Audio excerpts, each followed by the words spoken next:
On a stormy night, an elderly woman clutched her tiny granddaughter tightly as she ran for her life, desperate to escape the cold-blooded gang that hunted them down.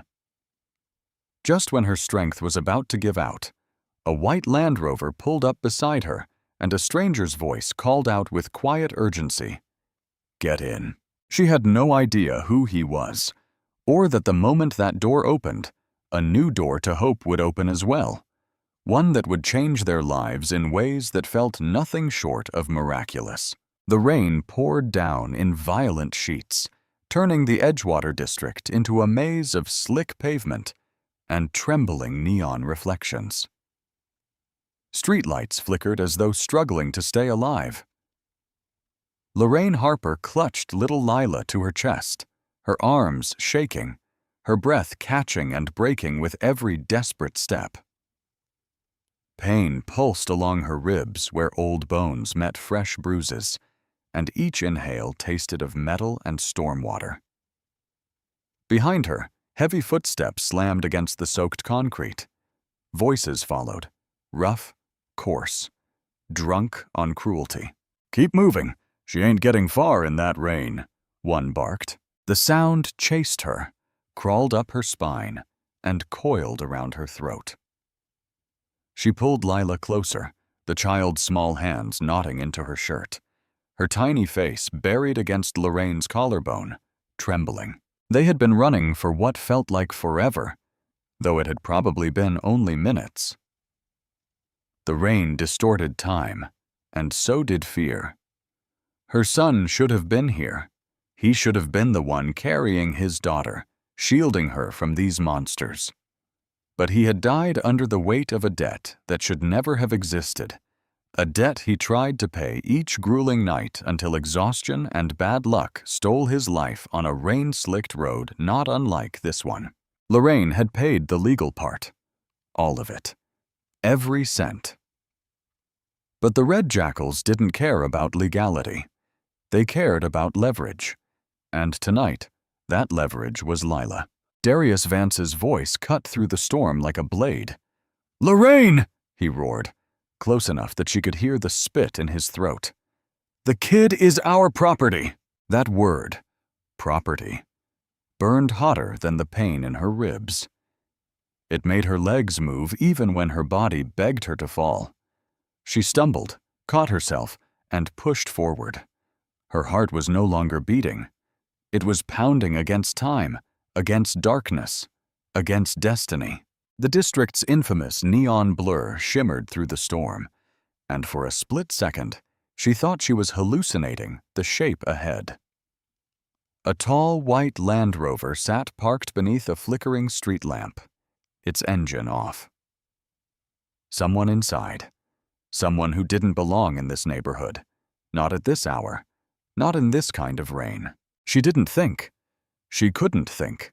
She simply ran. Her feet slapped through water. Her grip tightened on Lila. She threw her free hand out and pounded on the window, leaving streaks of red diluted by rain. Inside, a young man looked up sharply from a stack of documents. Clean shirt, sharp jawline, pale skin, startled eyes. Completely out of place in Edgewater's midnight alleyways. For a heartbeat, the world went silent except for the rain drumming on metal. He blinked once, confusion slicing across his face. Then instinct took over, some inner switch clicking on.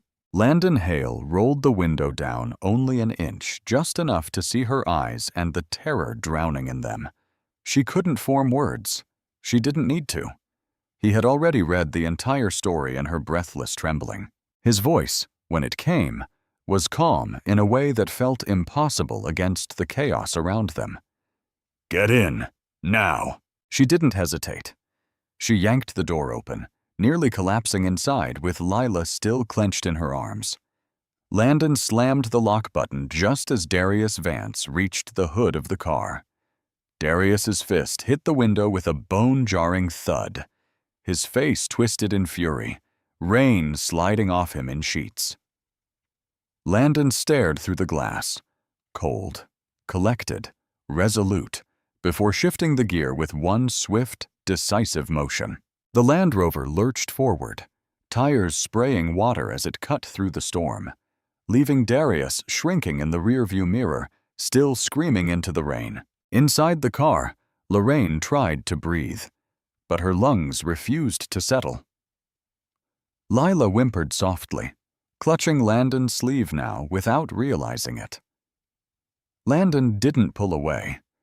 His knuckles tightened on the steering wheel, jaw clenched, eyes locked on the road ahead, on getting them away, on getting them safe. Lorraine didn't know who he was. She didn't know why he stopped or why he helped. But for the first time that night, hope flickered. Small, fragile, but alive. And that was enough to keep her breathing. The storm swallowed the city behind them as Landon pushed the Land Rover through the wet haze. Lorraine held Lila in her lap, rocking her instinctively, whispering little prayers she barely remembered the words to. Landon didn't speak. Not yet. He drove with an unsettling calm, the kind that came from someone who had learned long ago how to quiet storms inside himself long before facing any outside. The wipers sliced the rain in steady rhythms. Lorraine finally dared to look at him. His jaw stayed tight, his breath slow. He wasn't just driving. He was processing something. And whatever it wasn't indifference. When he finally broke the silence, his voice was quiet, but certain. "You're not going home tonight." She swallowed hard. "I don't have a home safe enough to go back to." Landon didn't answer, but his hand tightened on the wheel as if that single sentence confirmed something he already suspected. He turned down a side street away from the traffic, away from danger, and so stopped beneath a softly lit sign. Hale Community Clinic. A private building, modern glass, too clean, too new, too safe for a woman who had been running in the rain only minutes earlier. He stepped out first, scanned the surroundings with an instinct that felt practiced, then opened her door. "Come on, they'll take care of you inside." Inside, warmth wrapped around her instantly. Clean air. Bright lights. A nurse hurried over, eyes widening when she saw the bruising on Lorraine's cheek and the way Lila wouldn't unclench her fists from Landon's sleeve. "Let's get them inside," the nurse whispered. And something in her tone told Lorraine this wasn't the first time Landon had brought in someone in trouble. While the staff checked her vitals, Landon stood near the doorway like a silent guard. Not hovering, not intruding. Just there, solid, unmoving, present. Lila wouldn't stop staring at him, her eyes wide, her tiny hand still tangled in the fabric of his jacket. It took a nurse 3 tries to gently peel her away.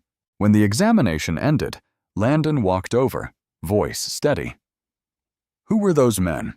The question wasn't an interrogation. It was preparation for what she didn't yet know. She hesitated. Then the truth came spilling out.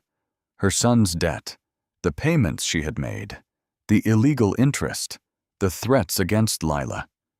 She hadn't told anyone the full story before. But now, with this stranger, the words poured out as if fear itself needed a witness. Landon didn't interrupt. He didn't tell her he was sorry. He didn't offer false comfort. He simply listened. And that somehow felt like the first safe thing that had happened all year. When she finished, she expected him to step back, to say something cautious like, "Let the police handle it," or "You need to move out of town." Instead, Landon inhaled once, slow and deliberate, like someone bracing his feet before lifting a weight. "All right," he said. "You're not going back to Edgewater tonight, or tomorrow, or any time until this is handled." Her voice cracked. "I can't pay for—" "You're not paying for anything," he said, tone leaving no room for argument. "Come with me." She didn't know where "with me" meant until she saw the car pull up to a quiet modern building with a metal sign glowing above the entrance, Beacon Suites, a place so secure-looking it could have belonged to diplomats. "I booked you a room under an alias," Landon said. "Security here is tight. Nobody gets in without approval." He walked her and Lila inside, carrying the small bag of supplies the clinic had given her. Inside the suite, the lights were soft, the air warm, the bed neatly made with fresh white sheets. A tiny stack of children's clothes sat beside folded pajamas on the dresser, new tags still attached. Lila spotted a plush sunflower on the pillow and reached for it with both hands. "You bought this?" Lorraine whispered. "I didn't know what toys she liked," Landon replied simply. "So I picked something cheerful." He checked the windows, the locks, the peephole, the emergency exits, things no ordinary stranger would think about. Then he stepped toward the door. "Rest tonight. I'll take care of what comes next." She froze. "Why? Why are you helping us? You don't know us." He paused, his hand resting on the doorknob, his shoulders rising and falling with a subtle breath. "You needed help," he said quietly. "And I was there." Then he left, the door clicking shut with a finality that filled the room with an unfamiliar sensation. Not fear, not danger, but something closer to safety, or the fragile beginning of it. Lila crawled onto this bed with the plush sunflower, curling into its softness as if it were the first warm thing she had touched all night. Lorraine sank into the chair by the window, her ribs aching, her skin bruised, her heart exhausted. Outside, the rain still hammered the city. But for the first time since her son's death, she exhaled without listening for footsteps behind her. She whispered a thank you to God, to the storm, to whoever had guided that white Land Rover into the right place at the right time. Because tonight a stranger had opened his door, and with it, the first crack of safety had found its way into her life. When morning came, the rain had finally eased. But inside the Beacon Suites, the storm still lived in Lorraine's bones. Lila slept curled against her hip, clutching the sunflower plush. The room was quiet except for the hum of the heater and the soft rustle of hotel sheets. It should have felt peaceful. It should have felt safe. But safety felt foreign, like a language she hadn't spoken in years. A gentle knock sounded, just one, not the frantic pounding of last night's terror. Landon's voice came through the door, measured and low. "It's me." When she opened it, he stood there holding 2 cups, one steaming with tea, the other with something he guessed Lila might like. His shirt from the night before had been replaced by a simple gray sweater. He looked different in daylight, somehow less like a stranger, more like someone whose edges softened around children and bruised old women. Lila woke slowly, blinking at Landon with that quiet caution kids develop when the world has already proven itself cruel. He handed her the warm cup with both hands, as if afraid to startle her. "It's cocoa," he said gently. "It's not hot, just warm." Lila sniffed it, decided she approved, and sipped. That tiny act of trusting someone new hit Lorraine in the chest hard. Landon sat down in the armchair across from the bed, giving Lorraine space, but not distance. He didn't ask questions yet. Instead, he waited, letting her settle into the moment. And somehow that patience broke the dam more effectively than pressure ever could. She began quietly. "My son wasn't supposed to leave me this early." Landon lifted his eyes just enough to show he was listening. Really listening. She told him about her son's late shifts, about the exhaustion that clung to him like another skin, about the debt he had inherited from a business that died long before he did. She told him about the accident, the late-night call from the hospital, the way the world had tilted and never fully returned to center. She spoke slowly, voice cracking at odd intervals, as if the pain slipped through before she could stop it. Landon didn't look away, but he didn't smother her with sympathy either. He absorbed each detail with a steady, quiet gravity, like someone who had learned long ago that the worst stories need space to be told. "And now?" she whispered, looking down at Lila. "She's all I've got left." Lila crawled into Lorraine's lap, pressing her face into her grandmother's shoulder. Landon watched the two of them, and something shifted in his expression, softening first, then tightening into something like protectiveness. A beat passed. Something unsaid hovered between them. Lorraine felt it first, a tiny flicker of curiosity. "What about you, son?" she asked softly. "You act like someone who's seen trouble before." Landon's eyes flickered away for the first time. A small thing, but telling. The room went still. Lila looked up at him, her big brown eyes unblinking. Children knew when adults carried invisible wounds. Landon exhaled slowly, the breath long and controlled. "My mother died when I was 7. The sentence dropped into the air like a stone into deep water, quiet, but heavy. Lorraine's heart clenched. She hadn't expected him to share anything. He continued, voice low, steady but fragile around the edges. "My father didn't know how to be one. He buried himself in work. Shut down. I grew up in a house where silence was normal, where nobody reached for anybody." He paused. "I guess I learned early how to function without a family." The look in his eyes, just a flash, told Lorraine everything she needed to know. This man understood loss not because he had seen it, but because he had lived inside it. Lila's small voice broke the quiet. "Were you scared?" Landon didn't answer at first. His throat worked. Then, "Yes, a lot." Lila nodded like she understood fear better than most 4-year-olds should. She slid off the bed, walked to him, and rested her little hand on his knee. No words, just a child's instinct to comfort. It startled him.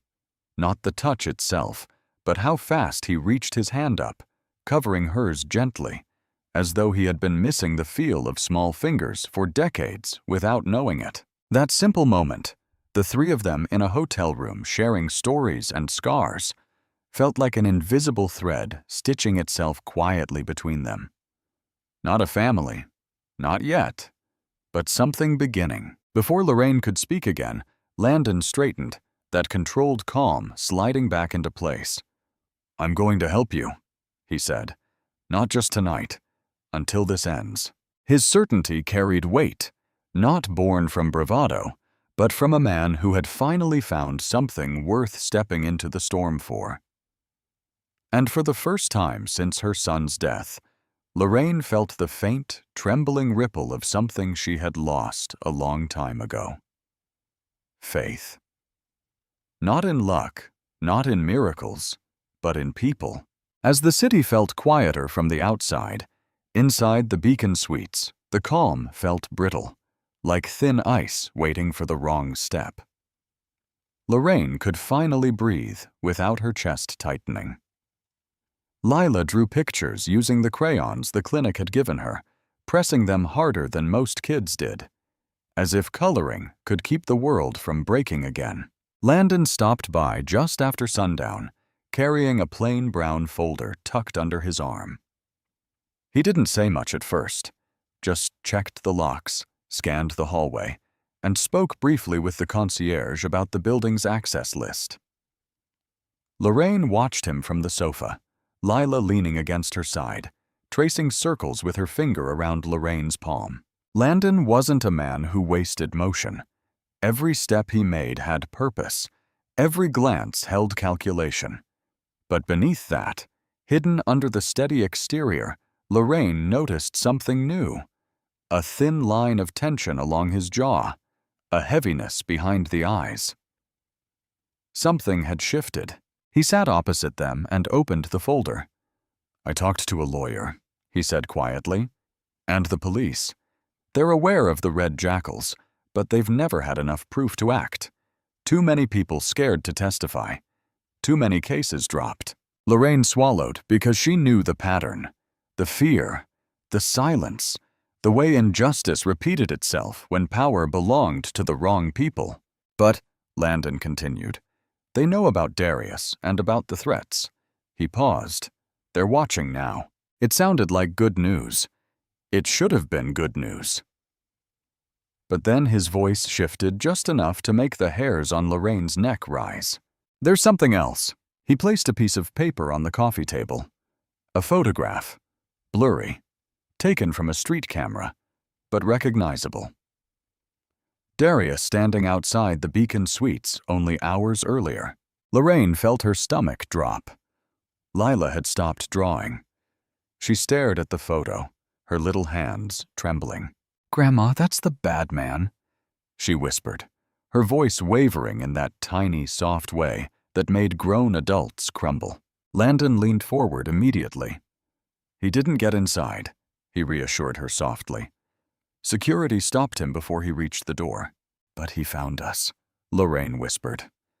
Not to Landon, not even to Lila, but to the part of her heart that had been holding on by threads. He found us again. Landon didn't tell her she was wrong. He didn't dismiss the fear. Instead, he met her eyes with something steadier, heavier, and far more human than certainty. "I won't let him near you again." Lorraine studied him for a long moment, not because she doubted him, but because promises like that felt dangerous. People made them all the time. Few could ever keep them. Landon stood, pacing once as he considered the next step. "I'll bring in private security," he said. "People I trust. You won't be alone here, not for a second." Lorraine blinked. "Private security? Landon, you don't need to go through all that for your safety," he interrupted gently. "I do."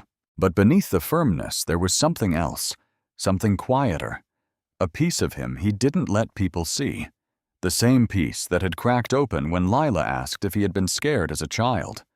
That part of him wasn't just being protective, it was remembering. Before Lorraine could respond, his phone buzzed on the table. Landon checked the screen, and his entire posture changed, straightened, sharpened. He didn't show the message, but he didn't need to. His expression revealed enough. "Darius isn't acting alone," Landon murmured. "Someone else is moving pieces behind him." Lorraine felt cold settle into her bones, deeper than the stormy night's chill had ever reached. "Someone else? What do you mean?" Landon hesitated only a few seconds, but that hesitation spoke more than words.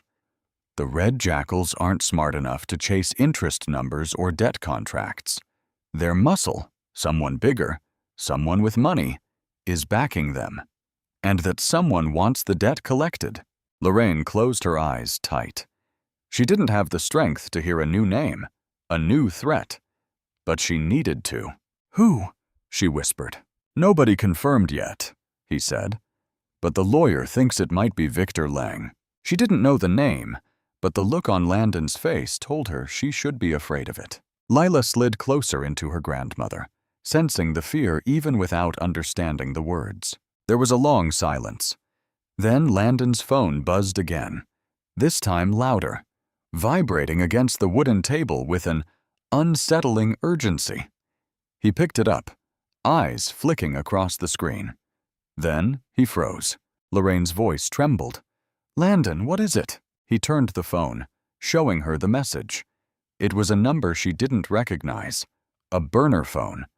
The message said only one thing: pay what's due, or the kid goes first. Lorraine felt the room tilt. Her breath hitched hard enough to hurt. Lila whimpered, burying her face into Lorraine's side. Landon immediately knelt beside them, his voice low but fierce. "He won't touch her. Do you hear me? Not while I'm breathing." For the first time, his calm cracked slightly. Not from fear, but from something deeper, something personal, something old. And Lorraine recognized it instantly. He wasn't just protecting them. He was fighting ghosts. Landon stood again, pulling his phone to his ear, his tone shifting into something firm enough to cut through walls. "Marcus, it's me. I need you and Lena at Beacon Suites within the hour. Bring the equipment. All of it. There was no hesitation on the other end. Within the time it took Lila to drink half her cocoa, a knock sounded at the door. Not frantic, not aggressive. 3 firm knocks, spaced evenly. A pattern. Landon opened it to reveal 2 people. Marcus Riley. Broad-shouldered, steady gaze. Ex-police from the look of him. Lena Park. Sharp eyes. Posture straight. Every movement precise. Neither asked questions. They walked the perimeter, checked windows, tested locks, and set up camera devices with the ease of Ida. People who had done this more times than they could count. Marcus paused in the living room, scanning the exterior through the curtains. "You weren't exaggerating," he murmured. "Someone's watching." Lena set down a small device near the door. "Motion sensor alerts directly to Landon's phone." Landon nodded. "I want shifts, no gaps." Lorraine watched the 3 of them coordinating like a small unit accustomed to crisis. She didn't understand how Landon had access to people like this. She didn't understand why a man who seemed to live a quiet, ordered life would have a network built for danger. But as she studied him, hand steady, posture anchored, voice controlled, she realized something. This wasn't new for him. This wasn't unusual. He knew exactly how to protect people, and he knew exactly what kind of darkness he was dealing with. Lorraine's voice broke softly. "Why are they doing this? I paid the legal part. I did everything right." Landon's expression softened, one of the rare moments when his guard slipped completely. "You did everything you could," he said. "But people like Lang, they don't want fairness. They want power. They want to break people who can't fight back." His jaw tightened. "And I'm not letting him do that to you." For a moment, Lorraine didn't speak. She studied him carefully. The young man with the heavy calm. The man who had stepped into her nightmare without hesitation. The man who stood between a child and danger without needing a reason beyond humanity. "You fight like someone who lost something," she whispered. Landon didn't answer, not verbally. But the flicker in his eyes was enough. He had lost something years ago, and now protecting Lorraine and Lila felt like a fight he wished someone had fought for him. Outside the window, a car rolled slowly past the building. Marcus noticed it first, a black sedan, same plate as last week's case. Landon moved to the window, his breath tightening just slightly. Red Jackal's watching, waiting. The threat wasn't gone. It was closer than ever. And yet inside the Beacon Suites, something stronger than fear began to form. Not safety yet, not certainty, but a promise. Landon wasn't leaving. Marcus and Lena weren't leaving. And Lorraine, despite the trembling, felt a fragile thread of belief winding its way into her lungs. For the first time since her son's death, she wasn't outnumbered. She wasn't alone. One morning, as tension hung heavy in the air, Landon drove to the Hale community offices with a folder under his arm and something sharper buried behind his eyes. He had spent most of the night pacing the suite's hallway, stopping only when Lila fell asleep on the couch with her sunflower plush resting on her chest. The moment he saw her breathing steady, something inside him shifted. The problem was no longer just about debt collectors. It was about the kind of men who hunted children. By the time he reached the office, Landon's mind was already spinning through every angle. The building was sleek, all glass and steel. His father's legacy, not his.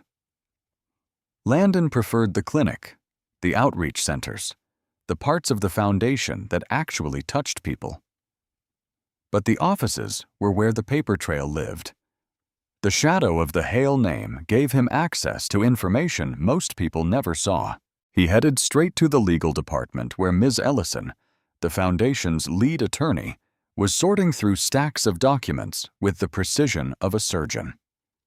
She barely looked up until she saw Landon's face. "Something happened," she said immediately. Landon laid the folder on her desk and opened it.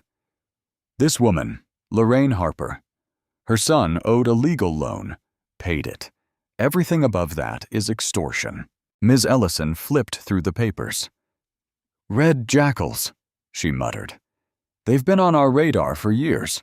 Small enough to stay under federal attention. Brutal enough to scare locals into silence.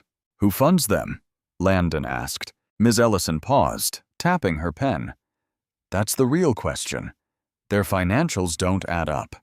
They're too organized for a street crew.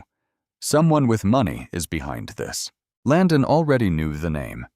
He had heard it whispered around donor tables, spoken in tones that suggested wealth dressed in respectability while stepping over bodies in the dark. Victor Lang, he said quietly. Ms. Ellison's eyes lifted sharply.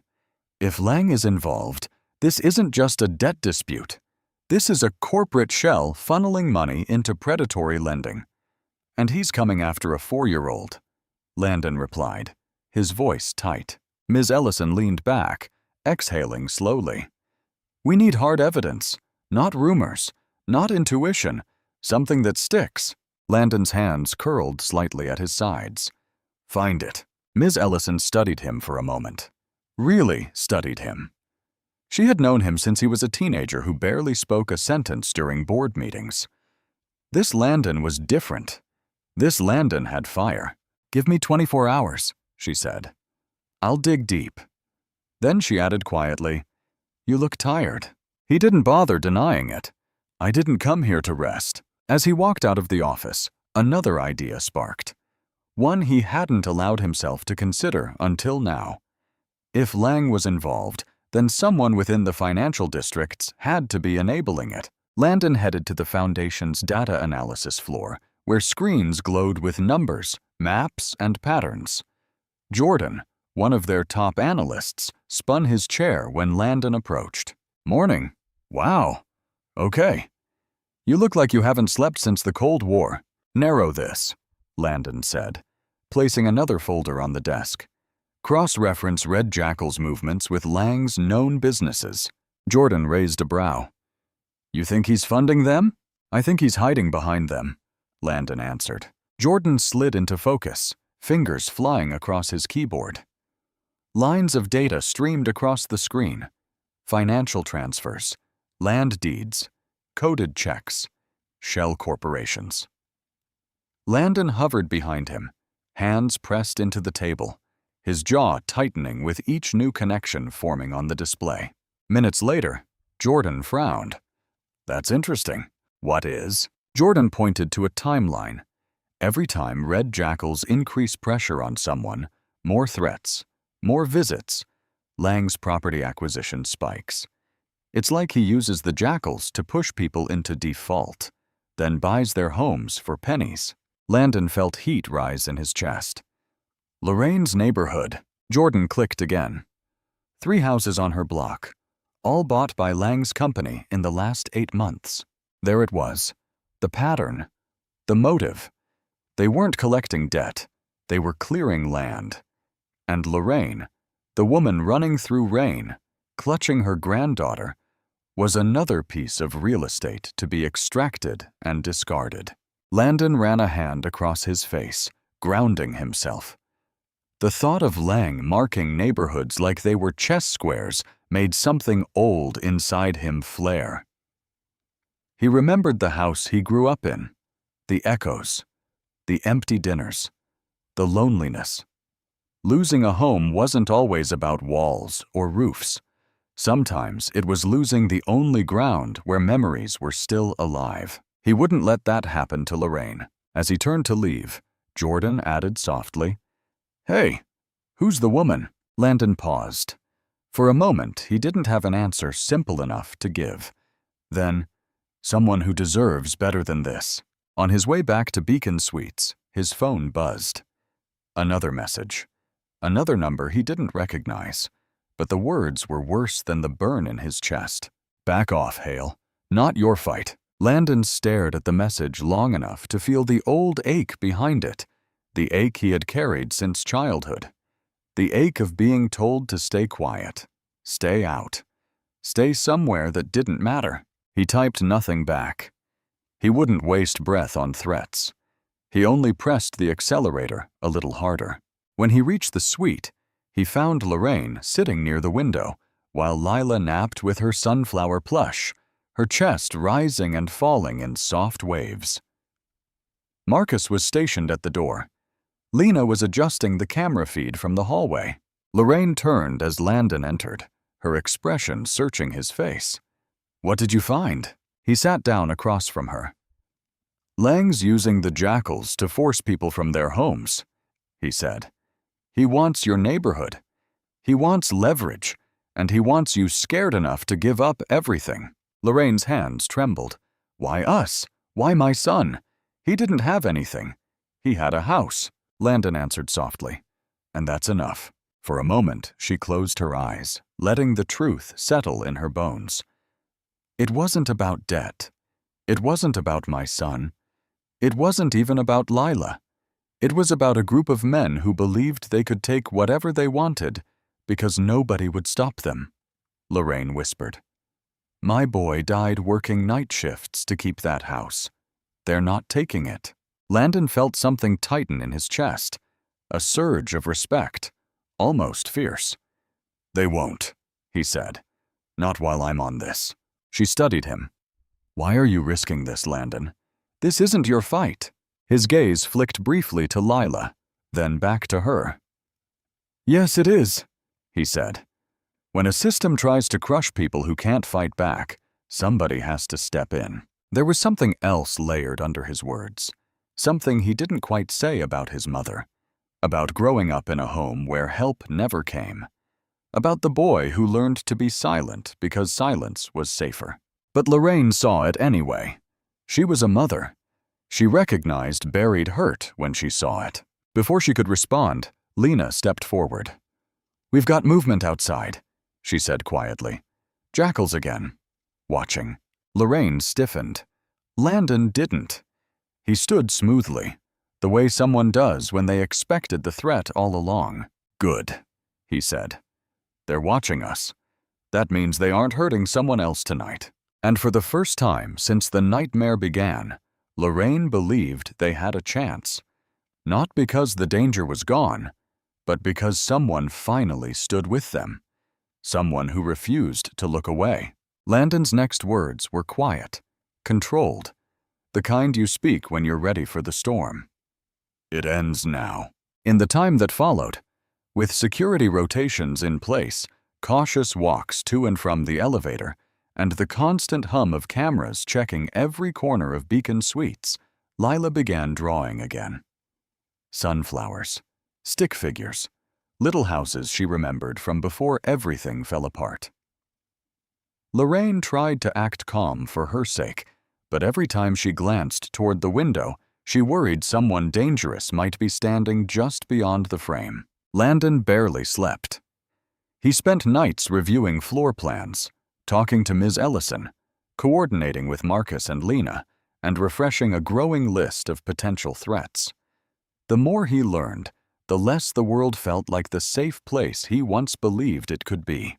One morning, as pressure settled into the suite like a warning, Lila had drawn a picture of a playground and was proudly holding it up when Lena's voice cut through the room from the small earpiece Landon wore. "Landon, you need to see this." Her tone wasn't frantic, but it carried a sharpness he had learned to read. He moved quickly to the hallway monitor. Marcus was already there, pointing to the feed from the exterior camera. A man stood at the edge of the schoolyard fence, tall, hooded, leaning casually as if he belonged there. But he didn't belong anywhere near children. Even from the grainy footage, Landon recognized the posture, the confidence, the smirk that hovered beneath the shadow of the hood. Darius Vance. Landon didn't think. He reacted. "Stay with them," he told Marcus. "Lena, call the school. Lock down the perimeter. I'm heading there now." He grabbed his jacket, the keys, and the folder containing every piece of evidence he had gathered. Lorraine stood in the living room with Lila clinging to her leg, eyes wide and fearful. "What happened?" she asked. Landon didn't sugarcoat it. "He's at her school." The moment he said it, Lorraine's breath cracked. Lila's grip tightened around her grandmother's skirt. "I'm going with you," Lorraine said. "No," Landon said firmly but softly. "You stay here. Marcus and Lena won't let anyone near you." There was fear in her eyes, fear mixed with something sharper, the instinct of a grandmother who had already lost too much. Landon stepped closer, lowering his voice. "I promise you, she won't see him. Not today. Not ever again if I can help it." Landon didn't wait for the elevator.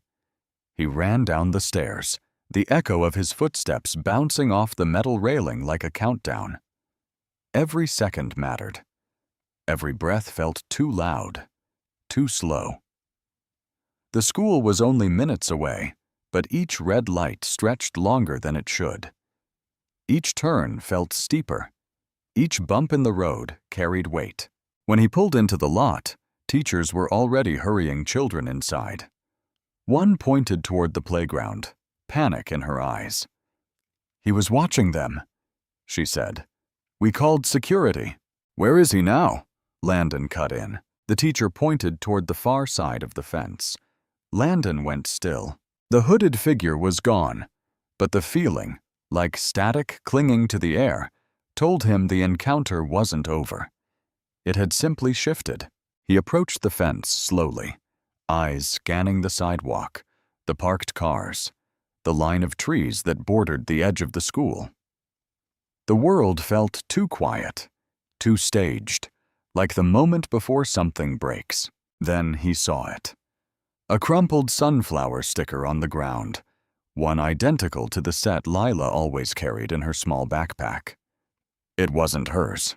Her stickers were safely zipped inside the suite, but the message behind it felt unmistakable.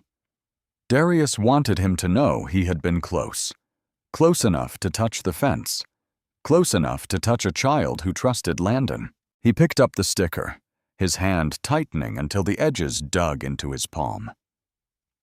For a moment, everything inside him went silent. Not calm, silent. A different kind of stillness, a dangerous one. A memory from his childhood surfaced, standing at his mother's funeral, staring at carnations he couldn't bring himself to hold because they reminded him of everything he had lost. Back then, he hadn't been able to protect her. But now, he could protect someone else. He would. Landon returned to Beacon Suites with a steadiness he didn't fully feel. Inside the suite, Lila rushed to him instantly, her small arms wrapping around his legs. "Did you see him?" she whispered. Landon crouched down to meet her eyes. He didn't hurt anyone, and he won't. He lifted the sunflower sticker and placed it in her palm. "But I need you to stay inside with Grandma and listen to Marcus and Lena every time they tell you something. Can you do that for me?" Lila nodded, clutching the sticker like it was a charm that could keep the world in place. Lorraine stood by the window, her hands trembling, her face pale. Why is he doing this? Why won't he leave her alone? Landon took a slow breath. He wanted to tell her the truth without feeding her fear. Because he thinks fear is leverage, and because he's backed by someone who wants your entire neighborhood cleared out. But Darius is not in charge of this story anymore. He straightened, his gaze sharpening. "We are." Marcus stepped forward from the hallway. "There's movement outside again. Not Darius. Someone else watching the building." Lorraine's eyes filled with panic. Landon's jaw set in place. "Lang's people," he said quietly. "He's escalating." Lena adjusted the monitor on the table. "I can give you a 30-second delay warning if anyone approaches the suite doors. But we need a plan. A real one. This isn't just intimidation anymore." Landon nodded. "I know." He moved to the table, spreading out papers, financial records, land deeds, timestamps of every red jackal appearance in the area. "Ms. Ellison found the connection," he said. "This entire neighborhood, Lorraine's block, is part of a redevelopment deal. Lang is funneling through a shell company. He needs the houses emptied. Darius is just the tool he uses to apply pressure." Lorraine stared at him, shocked. "They killed my boy to buy our homes." Landon met her eyes, and in them she saw not anger, something stronger. Resolve. A resolve that came from the part of him he never talked about, the part shaped by loss, by silence, by growing up without someone stepping in. "They took everything from your son," Landon said, "and they think they can take you next. But they won't. I'm not letting them." The words hung in the air with a certain weight. Lila climbed onto the couch, listening quietly, her small hand still holding the sunflower sticker. She watched Landon like she believed he could move mountains if he tried hard enough. Marcus approached the window. "Another figure outside. Another sign that this nightmare isn't slowing down." Landon didn't hesitate. "Call the police. Call Ms. Ellison and get Lang's file ready." Lena stepped forward. "What are you going to do?" He looked at them. At Lorraine, trembling but fierce. At Lila clutching hope in the shape of a sunflower. At the two security workers who had become his anchors. "I'm going to make sure they know we're not running," he said. "Not anymore." And behind those words, something deeper pulsed. Something he hadn't said aloud yet. This wasn't just protection. It was personal. A chance to stand where nobody had stood for him. A chance to rewrite a story that once ended in silence. Lorraine watched him, finally understanding that this young man didn't merely step into their lives. He stepped into a fight he had been carrying long before he met them. And now they were fighting it together. The tense hours following Darius's appearance at the school felt like the world had shifted on its axis. The air inside Beacon Suites had changed, sharper, more charged, as if the walls themselves were waiting for something heavier than the danger already outside. Landon sensed it too. He kept his phone in his hand, pacing the length of the suite while Lila napped on the couch with Lorraine's sweater wrapped around her small shoulders. Ms. Ellison called just after midday. Her voice carried a weight that made Landon step away from the window. "I found what you asked for," she said. "And you're not going to like it." He didn't sit down. "Tell me." "There's a connection," she said, "between the shell companies buying out the houses and Lang's investment group.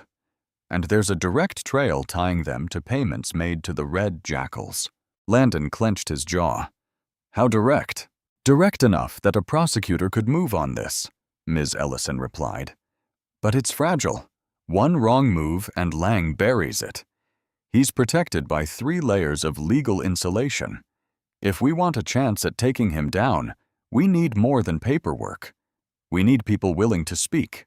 He understood immediately. She meant Lorraine. She meant others like her. He stayed silent long enough that Ms. Ellison added softly, "You weren't wrong about Lang. He's been doing this for a long time, and he's done worse than intimidation." Landon felt something cold settle in his stomach. "Worse how?" She hesitated. "Landon, he's tied to 2 disappearances, witnesses who tried to stop him. Both cases went nowhere." Landon let the words wash over him. He had dealt with cruelty before, but this was machinery, calculated, structured, polished for profit. The type of cruelty that hid behind boardrooms and charity galas. He ended the call with instructions to organize a meeting with police oversight. As soon as he hung up, his phone buzzed again, this time with a live feed from Lena's security scanner. A notification pulsed across the screen. Unknown vehicles circling the block. Third pass. Landon turned to Marcus. "Stay with them. Don't let anyone near the door." Marcus nodded once. Landon slipped the phone into his pocket and left for the meeting with a determination that pulled his shoulders straight. The precinct conference room felt colder than he expected. Fluorescent lights hung overhead, and a long metal table stretched across the room like a line on a battlefield. Across it sat 2 detectives, Ramirez and Cole, both of whom Landon had worked with on community cases before. They usually greeted him with respect, sometimes even warmth. Today, their expressions were more guarded. Detective Ramirez placed the file Ms. Ellison had compiled onto the table. "You've stirred something big," she said. Landon didn't flinch. I'm not stirring anything. I'm stopping something. Detective Cole leaned back, arms crossed. Lang has friends in high places. If we go after him, we need airtight evidence, and we need leverage. Landon opened the folder with the calm of someone fighting to hold himself together. There's enough here to expose the lending ring. Enough to tie him to extortion.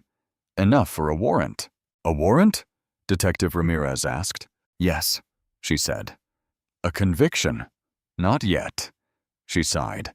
We need testimony. We need the victims to speak. Landon's stomach tightened. He knew what she was asking. He knew what it meant to ask a woman who had already lost her son to stand against the men who had killed him. She'll talk, Landon said quietly. Detective Ramirez hesitated. Are you sure? He looked up, and there was no wavering in his voice. She's stronger than she realizes, and she's not alone. While they talked, something else was happening back at Beacon Suites. Lorraine stood near the window, the phone pressed to her ear, listening to Ms. Ellison's voice explain the same thing she had just told Landon. Words like testify, case building, and chance to end this. For a long moment, she said nothing. Lila wandered over on sleepy feet, tugging at her grandmother's sleeve. Grandma, what's wrong? Lorraine knelt, smoothing Lila's hair back gently. They want me to tell the truth about the bad men, she said softly. Lila nodded as if this were obvious. Then tell them so they go away. The simplicity of a child's trust settled over Lorraine like a hand on her back, steadying her. She realized she wasn't trembling anymore. Landon returned to the suite an hour later. When he walked in, he found Lorraine standing in the center of the room, not fearful, not fragile, but anchored. Something resolute had taken root in her posture. I'll do it, she said before he could speak. He paused. Ms. Ellison called you. She told me everything. Landon studied her carefully, not wanting pressure to force her decision. You don't have to.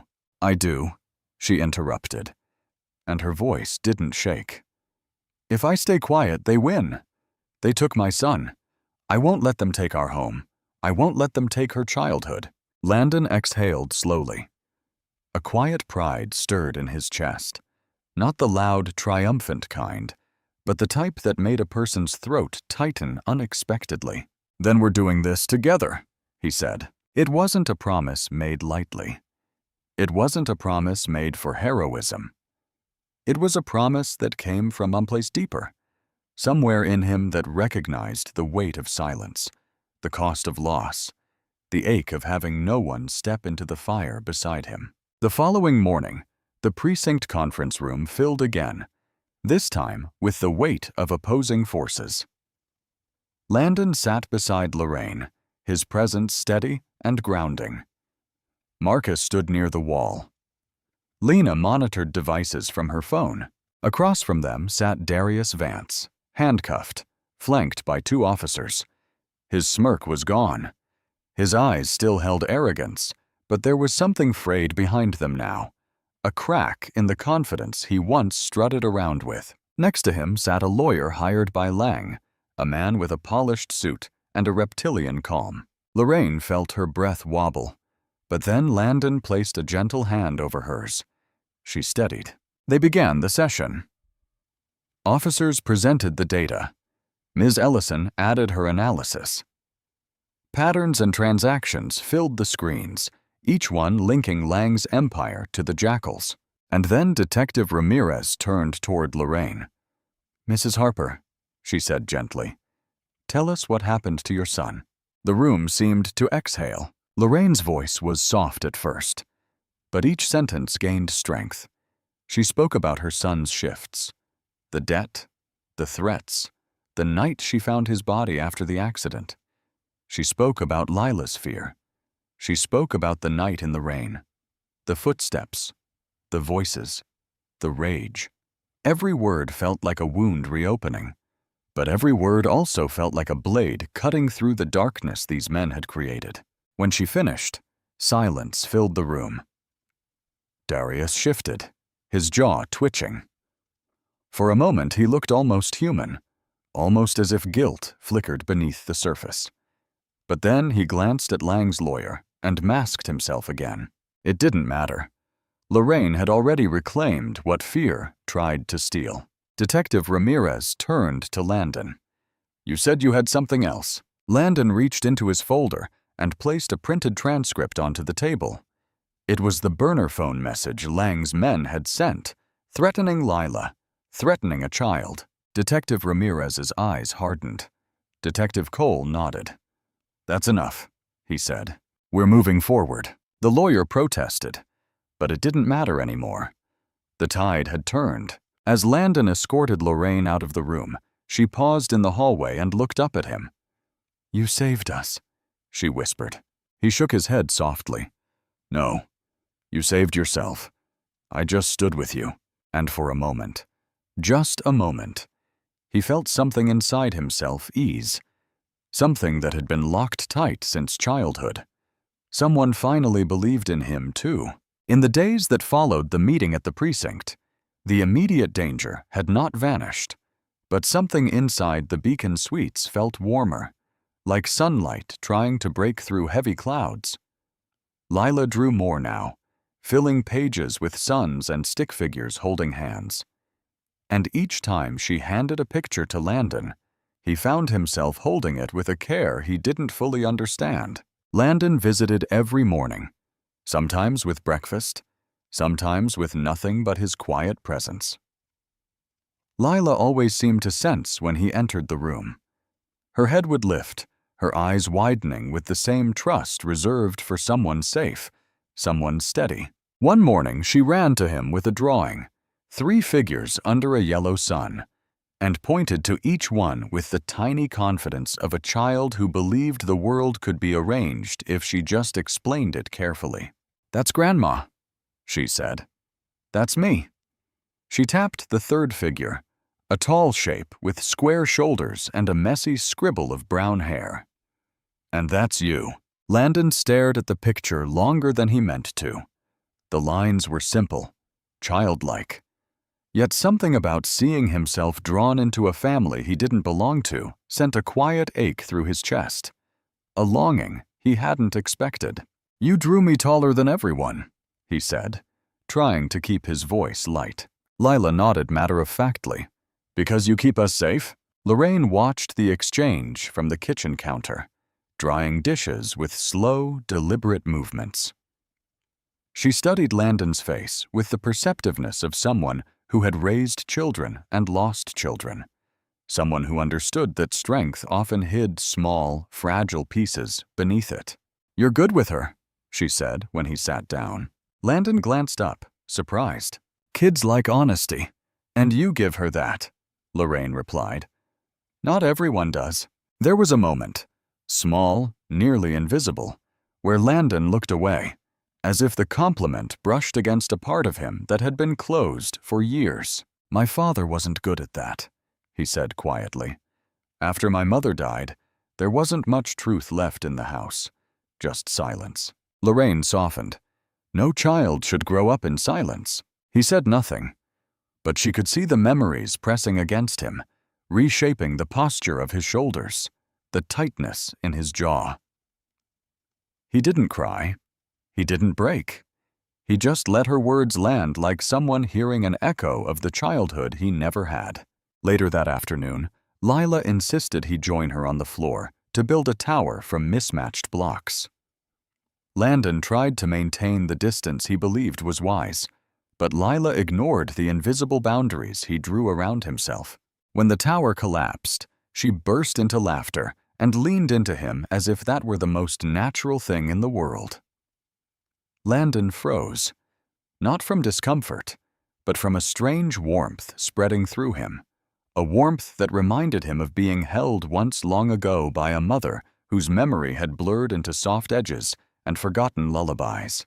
Lorraine was watching again, and this time she smiled to herself, not a smile of amusement, but one of recognition. She saw the way Landon steadied Lila's small hands, the way he softened when he spoke to her, the way he touched the world more gently when Lila was in it. "You know," Lorraine said that evening while Lila slept curled on the couch. God sends people at strange times. Landon shook his head, still staring at the sleeping child. I'm not holy enough for that. That's not what I mean, she said. Some people are sent to finish something, some to protect, and some... She let the sentence linger long enough that Landon finally looked at her. Some to heal. He didn't know how to respond.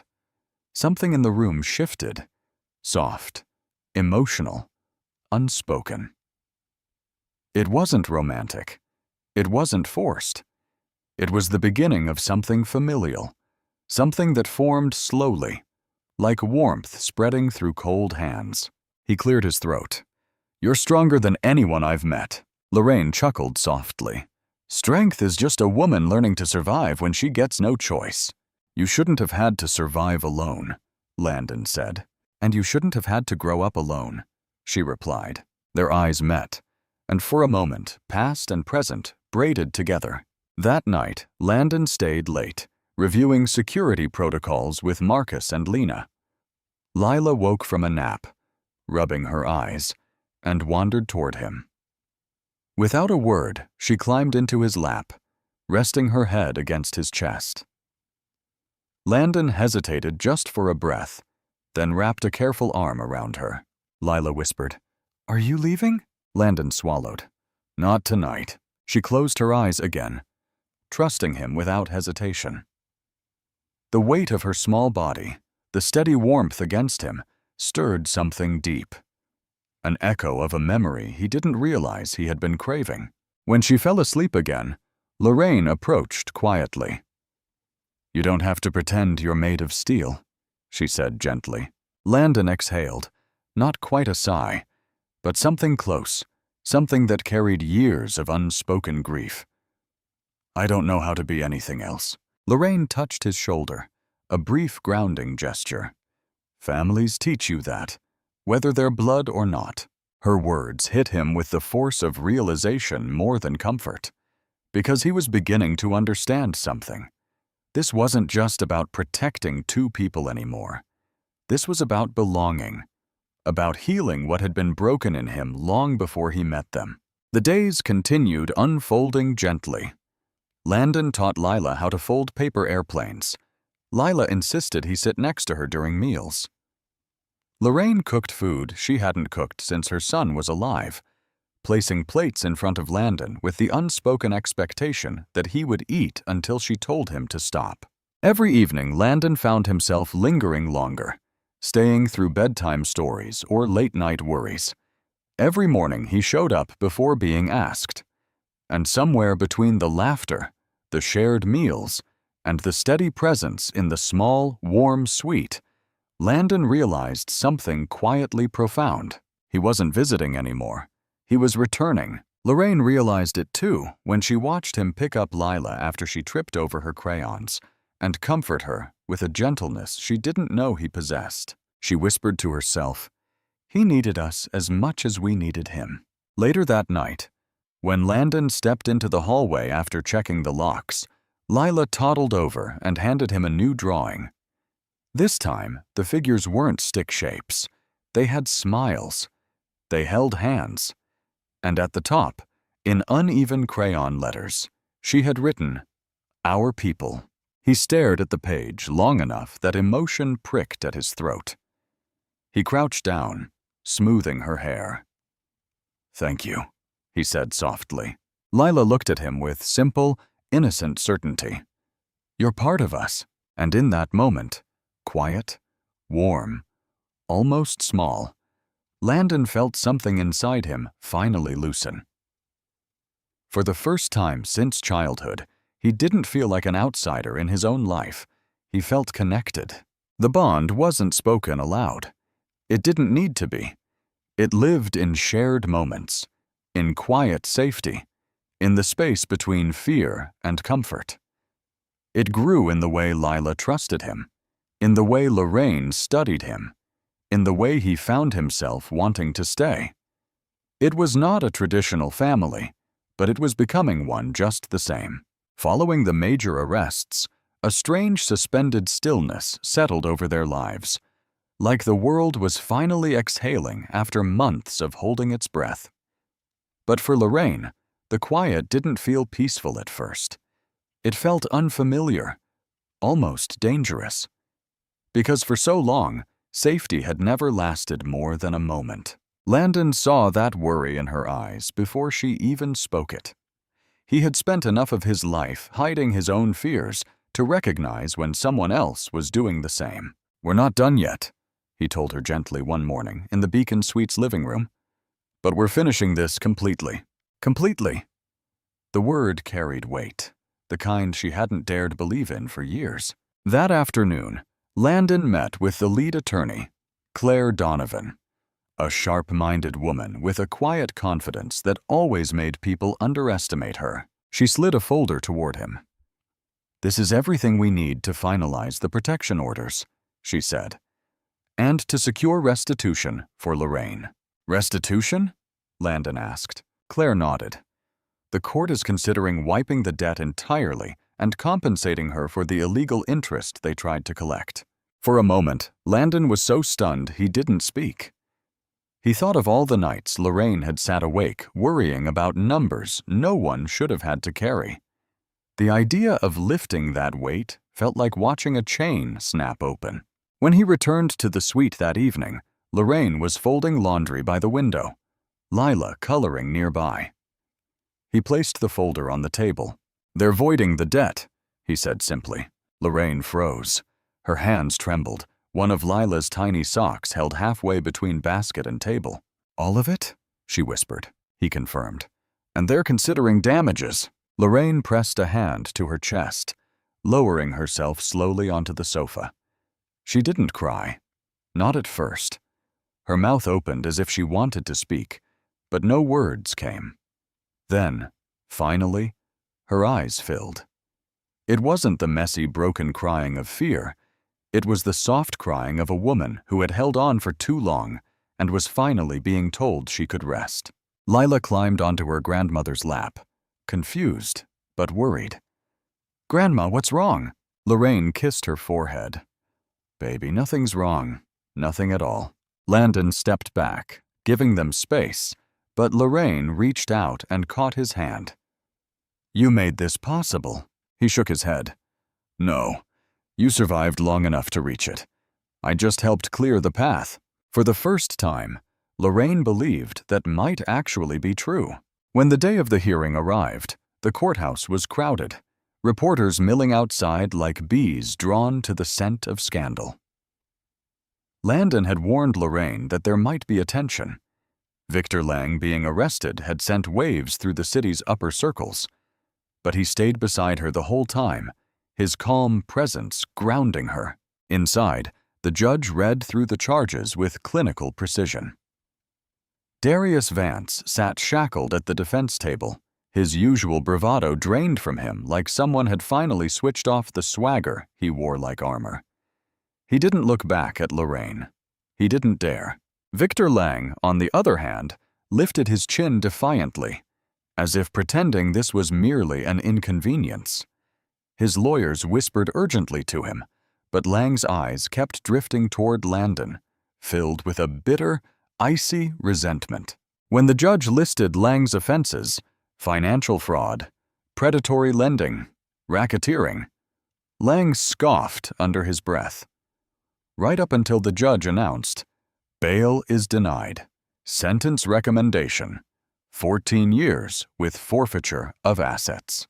A ripple of shock moved through the courtroom.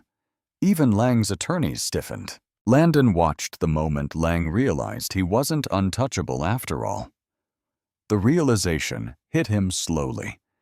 Bitterness turning to fear, fear turning to something like disbelief. Outside the courtroom, reporters shouted questions, cameras flashing. Landon shielded Lorraine with his arm, guiding her swiftly through the crowd. But one reporter, a sharp-eyed woman with a voice trained to cut through chaos, called out, "Mr. Hale, is it true you personally financed the investigation that exposed Lang's operation?" Landon paused. He didn't want attention. He didn't want praise, but he also didn't want the narrative twisted. "I helped a woman who deserved protection," he answered calmly. "The rest was justice doing its job." Lorraine looked up at him, surprised by the simplicity of his answer.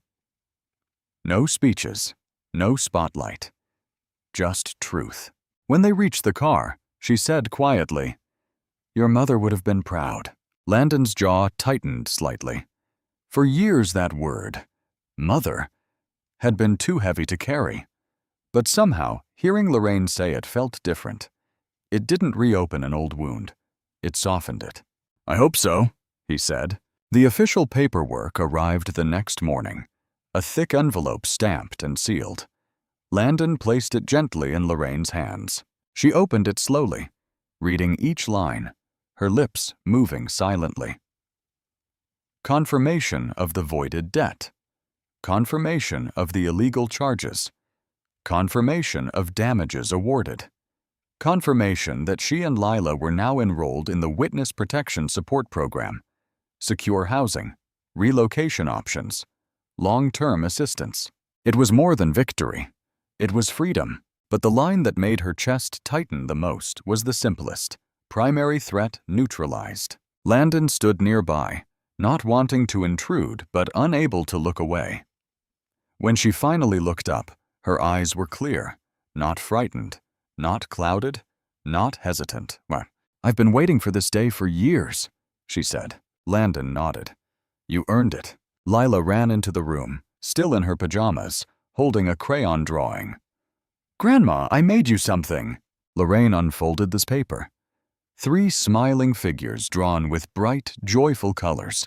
Herself, Lila, and Landon. Above them, in wobbly handwriting, "Safe now." Lorraine touched the word with her fingertip, her throat tightening. "Yes, baby," she whispered. "We are." And for the first time, Landon allowed himself a long exhale. The kind a man takes when he realizes he doesn't have to stand guard every second. The kind he hadn't felt since childhood. That night, Landon lingered by the Beacon Suites door a little longer than usual. He checked the locks even though he knew they were secure. He walked the hallway even though the guards already had it covered. He returned to the suite one last time just to make sure the windows were properly sealed. Lorraine watched him with gentle amusement. "Landon, we're safe," she said softly. "I know," he replied. "It's just, today felt like a door finally closing." "It did," she agreed. "But it also opened another." He didn't ask what she meant. Something in her tone told him he already knew. Something about the way Lila looked at him when he tucked her into bed. Something about the way this small, wounded family had woven itself around him without ever asking for anything in return. For a man who had spent years believing he wasn't built for attachment, it was startling to discover how natural it suddenly felt. Lorraine stepped closer, studying him with a kindness he wasn't used to receiving. "Landon, thank you for helping us finish the fight." He shook his head slowly. "You finished it. I just stood with you." She gave him a long, searching look. "You did more than stand with us." A pause, warm and heavy. "You stood for us." Landon swallowed, caught off guard by how deeply those words landed. "I'm not going anywhere," he said before he could stop himself. Lorraine smiled. "I know." And as he stepped out into the quiet hallway, past the guards and the dim lights and the now silent fear, Landon realized something he hadn't fully understood until that moment. Justice wasn't just about punishing the guilty. Sometimes justice was about giving someone back the life they were told they didn't deserve. And tonight, that life had finally returned to Lorraine and Lila. Tomorrow, it would begin to bloom. The snow had finally melted from the rooftops by the time life began to stitch itself back into something resembling normal. For weeks, the threat had hung over them like a storm cloud. But now, with the court rulings behind them and the danger sealed away in iron bars, a new rhythm began to form. Not rushed, not forced, just real. Landon didn't plan it. He didn't stand in front of a mirror and decide, "Today, I become part of a family." It happened in tiny, almost invisible ways. Small stitches pulled tight in the fabric of their days, until one morning he looked up and realized he was no longer standing at the edge of their lives, but woven firmly into the center. It started with breakfast. Lorraine had insisted on cooking, though she claimed she was out of practice, a statement Landon immediately recognized as a lie. When the smell of her slow-cooked butter grits filled the Beacon Suites kitchen, he stood awkwardly at the counter, watching her move with an ease that felt like watching someone dance, a slow rhythm passed down through generations. "You ever eaten real grits, Landon?" she asked without looking at him. He hesitated. "Not like that. No, Mom thought so." She slid a bowl toward him. "Sit. Eat." He obeyed, like it was the most natural order he had ever been given. Leela climbed onto the chair beside him, swinging her feet back and forth, humming to herself as she spooned berries into her bowl. When she caught Landon watching her, she grinned, wide, toothy, unfiltered joy, and something warm bloomed in Landon's chest. It was the first morning in years he had eaten with other people. The first morning in even longer that he didn't feel the urge to rush away. The next sign came in the shape of a broken toy. Lila's stuffed-footed unicorn lost a button eye during an energetic game of superhero hospital. She held it by the tail, devastated, as if the world had cracked open.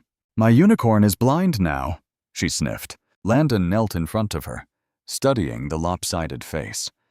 "We can fix it." "You know how?" she asked. "No," he admitted, "but I can learn." He spent 20 minutes on the internet, another 10 finding a sewing kit, and the next 20 stitching in silence while Lila sat cross-legged beside him, watching each movement like he was performing open-heart surgery. When the eye was finally secured, she squealed and threw her arms around his neck so suddenly he almost lost his balance. "You saved her!" Her warmth pressed against his chest, small arms squeezing tight. He froze for half a second, old instincts bracing for a kind of touch he didn't understand. Then something inside him eased slowly, unraveling a knot he had carried since childhood.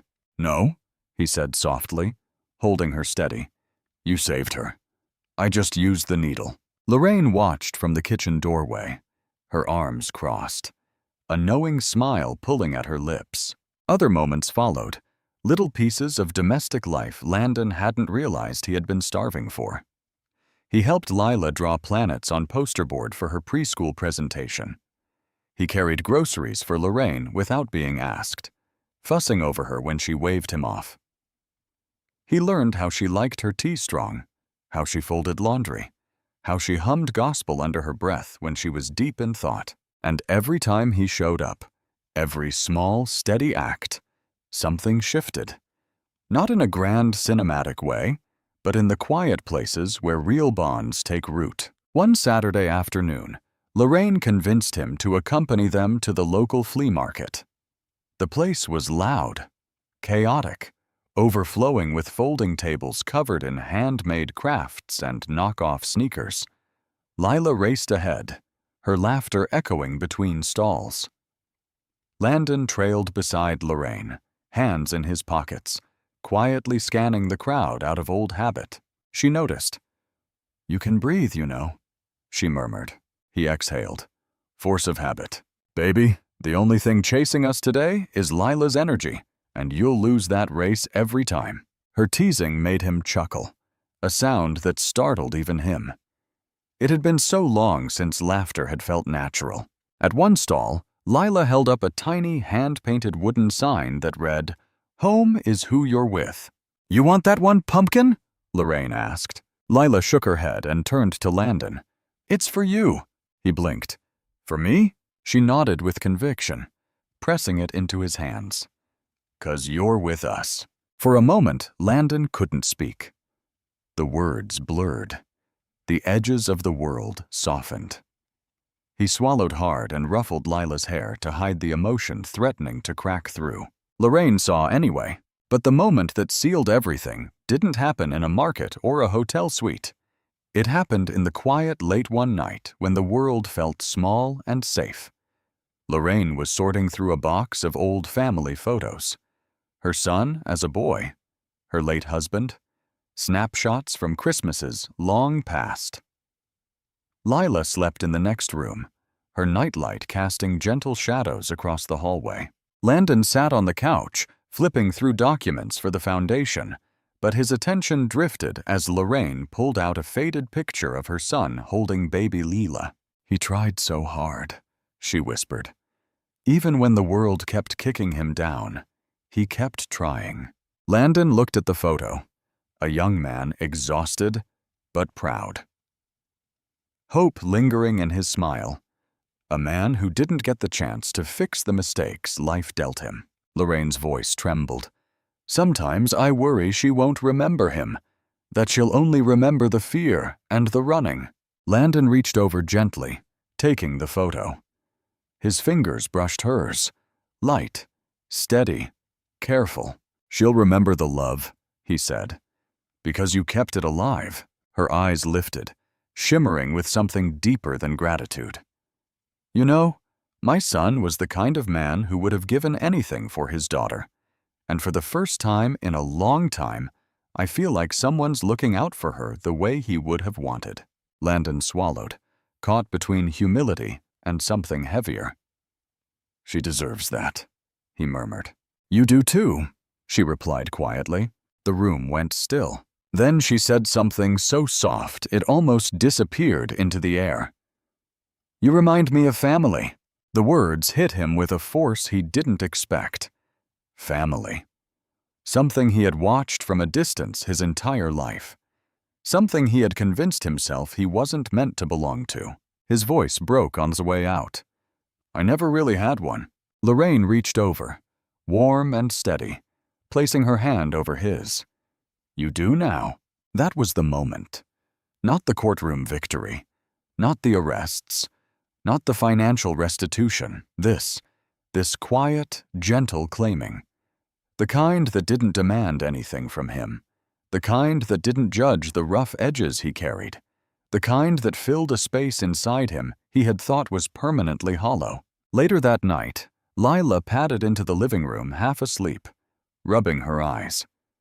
"Can't sleep?" she mumbled. Landon crouched beside her. "Want me to read to you?"